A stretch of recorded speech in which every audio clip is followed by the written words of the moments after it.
কাউকে কষ্ট দিচ্ছেন, খুব যত্ন করে দিন যেন সে বুঝতে না পারে। তবে ভুলেও ভাববেন না আপনি সত্যি পার পেয়ে গেছেন, কারণ এই পৃথিবীটা গোলাকার আর কষ্টেরও এক অদৃশ্য ফেরার পথ আছে। আজ আপনি যে কষ্ট দিয়েছেন, যে কান্নার কারণ হয়েছেন, যে বুক ভরা দীর্ঘশ্বাস রেখে চলে গিয়েছেন, একদিন সেই কষ্টই আপনার দরজায় কড়া নাড়বে। তখন হয়তো আপনি অনেক চাইলেও পালিয়ে যেতে পারবেন না।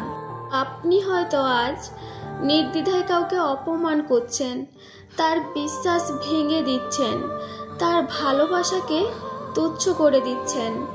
হয়তো আজ আপনার ভেতরে একটুও অনুশোচনা নেই, কিন্তু যাকে আপনি কষ্ট দিচ্ছেন সে হয়তো চুপচাপ সব সহ্য করছে, কাউকে কিছু বলছে না।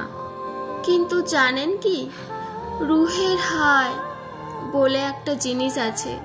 মানুষের দুঃখ, তার নীরব কান্না, তার দগ্ধ আত্মার দীর্ঘশ্বাস, এসব কিছুই হাওয়ায় মিলে যায় না।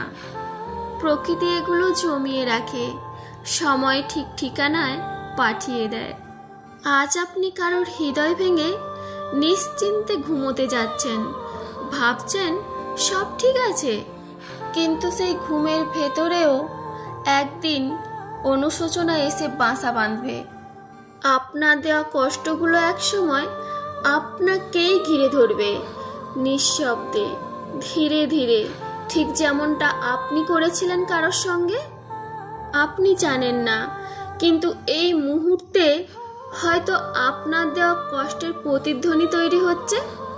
আজ যে মানুষটা নীরবে সহ্য করছে, যে আপনাকে কিছুই বলছে না, তার দুঃখ, তার চোখের জল, তার অসহায় দীর্ঘশ্বাস প্রকৃতির কানে ঠিকই পৌঁছে যাচ্ছে।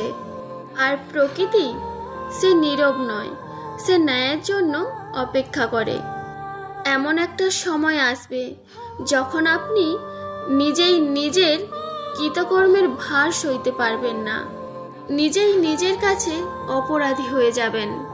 কিন্তু তখন হয়তো আপনার অহংকার, আপনার ইগো আপনাকে সেই মানুষটার কাছে ক্ষমা চাইতেও দেবে না। তখন বুঝবেন কষ্ট ফিরে আসার যন্ত্রণা কতটা ভয়ঙ্কর হতে পারে। সৃষ্টিকর্তা কারোর একার নন, তিনি সবার। কেউ ঠকে না, কেউ ঠকায় না, শুধু সময়ের অপেক্ষা মাত্র। কারণ প্রকৃতি কিছুই ভুলে না, ভুলতে পারে না।